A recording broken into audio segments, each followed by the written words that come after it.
लांदां बैसागो बेखेवनायनि सिगां सिगांनो बरायना लाग्रोनो थाखाय खावलायबाय।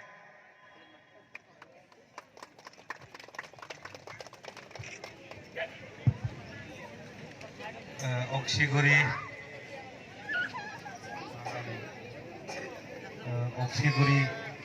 जोङो धालिगाव होननानै मिथिगौ।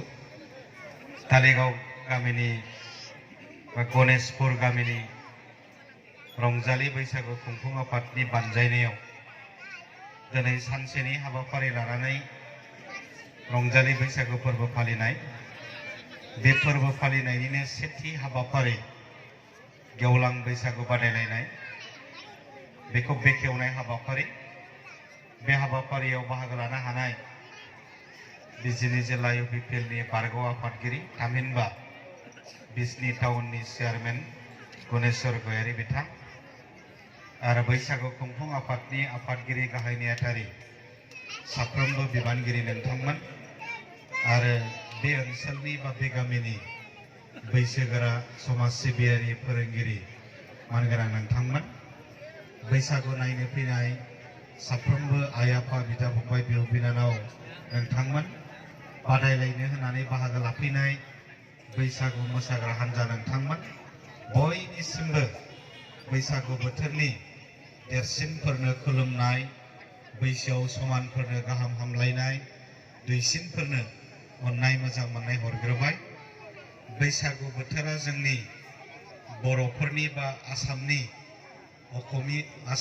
असमिया समाजनि मोनसे रंजाथाइ फोरबो।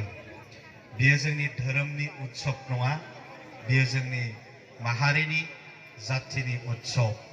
बे बोथोराव रावबो रंजायालाबानो थानो हाया।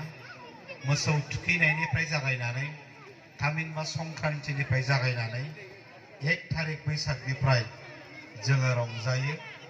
दिनैसिमबो बैसागु दिना 14 थारिख थांनायनि उनावबो जोङो बे रंजानायखौ गारनो हायाखै, बावनो हायाखै।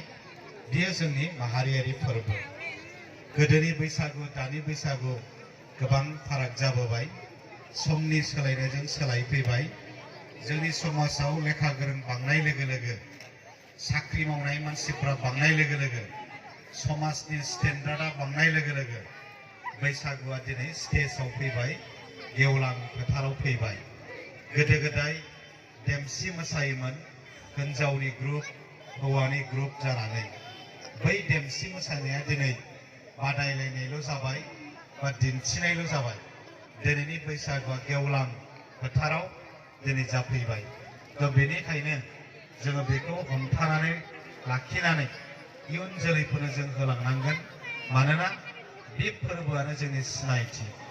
दिनै जों बुंनो गोदो गोदाय जोंहा रायजो दंमोन, राजा दंमोन, जोहोलाव जोहोलावजोफोर दंमोन, नाथाय बेफोर दिनै गैला। नाथाय थेवबो जोंखौ सिनायथि होनो थाखाय जोंहा दाबो दं जोंनि समायना हारिमु। आरो बे समायना हारिमुनि गेजेराव बैसागु फोरबो फालिनायाबो बे हारिमुनिनो मोनसे बाहागो। बेनिखायनो जोंनि सिनायथिया बैसागुनि गेजेरजोंनो जोंनि सिनायथि। बे बैसागुखौ हमथानानै लाखिबाय थानायनि थाखाय खुंफुं आफाद, जोंनि मोसाग्रा हान्जाफोर गासैनिसिमबो साबायखर होबाय। आरो बे बैसागु बोथोरा दिनै मोजाङै जोबलांगोन आसा खालामनानै बेखिनि बाथ्राजोंनो आंनि बुंनायखौ फोजोबबाय आरो बादायलायनायनि गेवलां फोथारखौ बेखेवनानै होनो थाखाय आङो सिगांनाय जाबाय।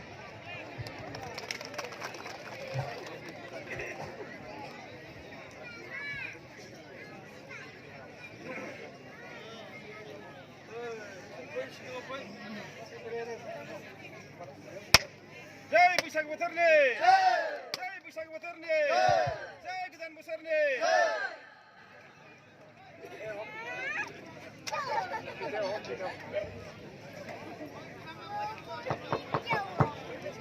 दे दामदो